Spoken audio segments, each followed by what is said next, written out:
So here it is, the Land Rover Defender, an automotive icon for over 73 years, and still it inspires us to explore to this day.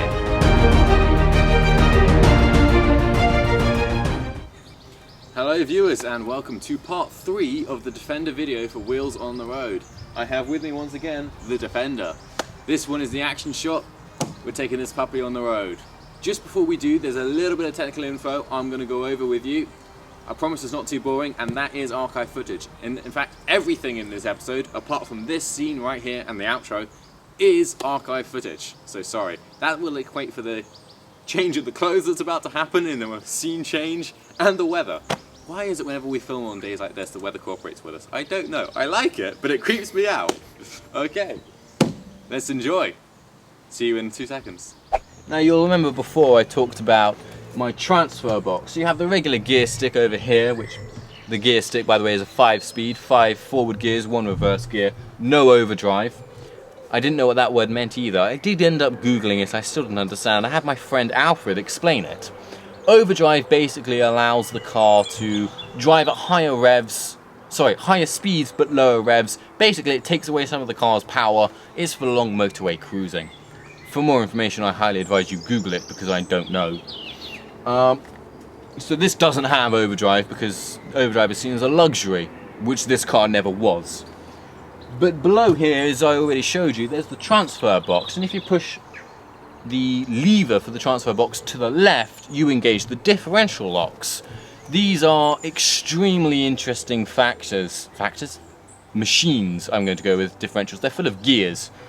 I could explain it to you, but I need visual aids that I don't have on me and I never have had on me. I will instead tell you to please watch the video linked in our description. If you're keeping count, I do believe this makes the video link number 3. It is a fascinating video that looks like it was made quite a while ago that taught me everything I know about differentials and is actually really very interesting, and I do recommend you watch it if you're at all interested. It explains all about differentials and how they work, and more importantly, what most explanations are missing, why they're needed. I won't bore you in this video with why, because I can't accurately bore you, so there's no point in boring you. And actually boring you is not the purpose.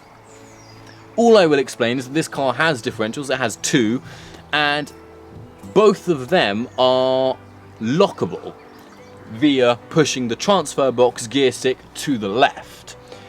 However, the transfer box gear stick has 4 positions. If you think of a square, the transfer box gear stick lives nearly all of its life in this car, and I would imagine in most Defenders, in the bottom right corner of the square. This is designated high range diff locks off. If you push it straight up, keeping it on the right hand side, you find yourself in the top right corner, low range diff locks off. Push it to the left and you'll be in the top left hand corner. This is what I affectionately call beast mode. In this mode, the car is in its most utilitarian setting for the drivetrain. The differentials are locked and the car is in low range. In low range, this car does not move very fast. I've got the car up to about 40 miles an hour in 5th gear, and it still doesn't go faster than 40. That's because there's a difference between high range and low range. Now, I'm not going to bore you with this. I would also advise you Google to find out what it is. But to put in layman's terms, we've all heard of horsepower and we've heard of torque because I mentioned it earlier. Now, most of the times when you're watching reviews on other television shows such as Top Gear or the Grand Tour, they talk about how much horsepower a car has. In fact, I know how much this car has. This has a 122 brake horsepower. But what most cars don't tell you, or rather most reporters don't tell you, is the torque figure. Because, well, why? What does torque do? Well, the torque figure for this car is 221 pounds per foot. Now, torque, as I said earlier, is a force. It's the force that makes every car move. Now, normally, a car utilizes very little of its potential torque and nearly all of its horsepower. This car, in high range, does the same, but in low range reverses it. It utilizes nearly all of its torque and very little of its horsepower. Now, I saw a meme quite a while ago, which was put onto a t-shirt, which was a rather amusing t-shirt. It had 4 factors and explained them in terms of a crash. Those factors were understeer, oversteer, torque and horsepower.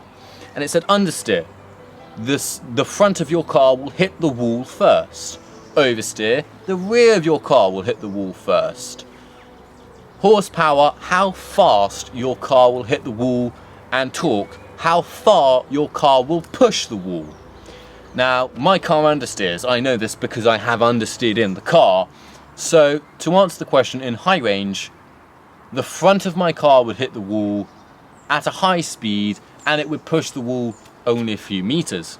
But in low range, this car wouldn't understeer because understeer and oversteer both require the car to be almost out of control with speed, something extremely hard to do in low range. So instead, what would happen is I would want to hit the wall, which I can actually think of a few reasons why you would. Say it's your arch nemesis's house. You would want to hit that wall. I have no such person, but I could imagine quite easily. So in low range, if I were to hit a wall, my horsepower would be low, so I would be hitting the wall at a very slow speed, but my torque would be very high, and I would in fact keep pushing that wall until I chose to stop, because the wall really wouldn't stop the car. It would damage the car, but it wouldn't stop it, because of the high torque that you get in low range. In fact, I had a mentor at school where I met Aaron and Alfred, and he once told me that a Land Rover Defender in low range with diff locks on would have enough torque and traction to pull a tree out of the ground. Not a 300-year-old oak. No, that would definitely win. But something like a 30-year-old pine. Now, unfortunately, the teacher retired. And this is unfortunate because he became a tree surgeon and bought himself a Defender. And I have had contact with him and I have asked him, will this actually work? You know, you told me as sort of a bit of a joke. Have you tried it? He's told me he has actually tried it on a 30-year-old pine and the tree won.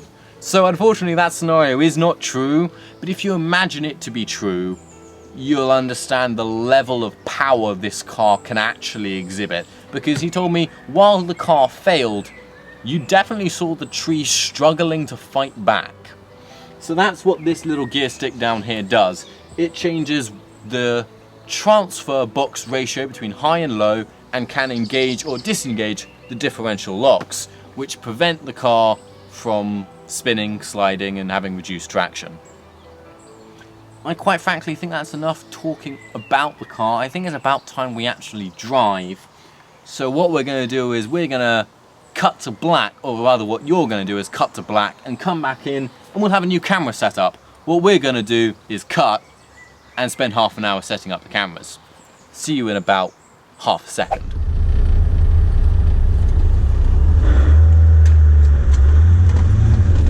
Hello viewers. You join me and your cameraman Aaron, who is once more in front of the camera, I told you.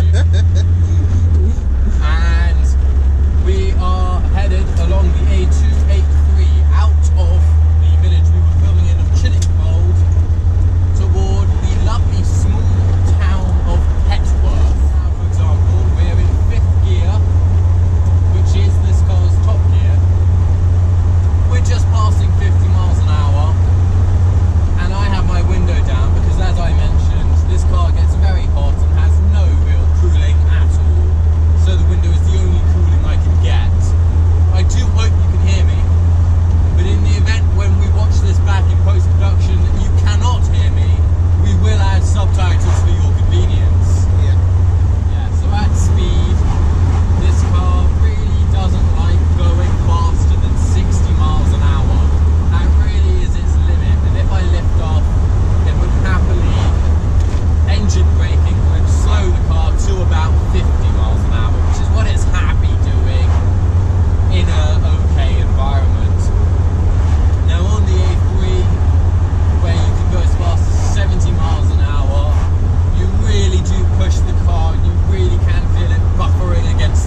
Goodwood from where I live, or we can go right and back to Chiddingfold, which is what I'm going to go do.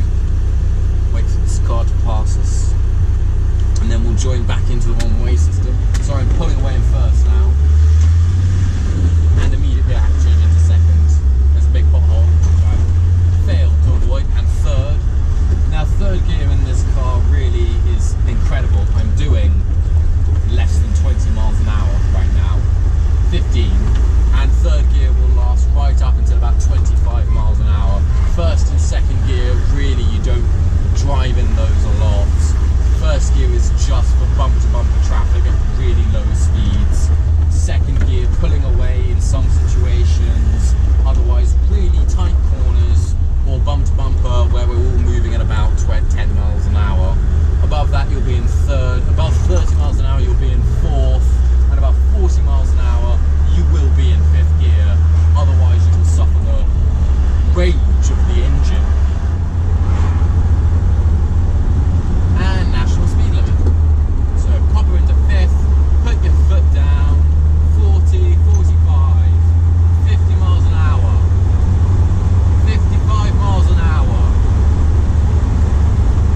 and there is 60 miles an hour, and that was from about 30 miles an hour. And already I lifted off a bit, we're back to 55 already. Okay. Interesting fact for you about this particular car, this part here of the indicator stalk, you push in for the horn. Now it's spring loaded, and the very tip of this is shot off twice into that window, a bit like a bullet. It's been quite scary. That's just a fun fact for you. One of the safety features it is missing, which most cars are, what is this Mercedes doing? Is ABS or anti-lock braking system. Which means if I do an emergency stop or stamp my foot on the brake in any real capacity, my wheels can and will lock up.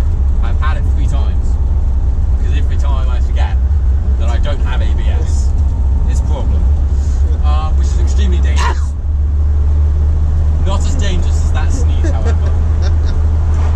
But your brakes locking is really rather dangerous, because then the car loses quite a bit of its traction and can slide around and skid and maybe even go into the other lane. You really cannot control it. Not to mention, your braking distance is significantly increased, and nobody else on the road really will have that problem because they will have ABS brakes.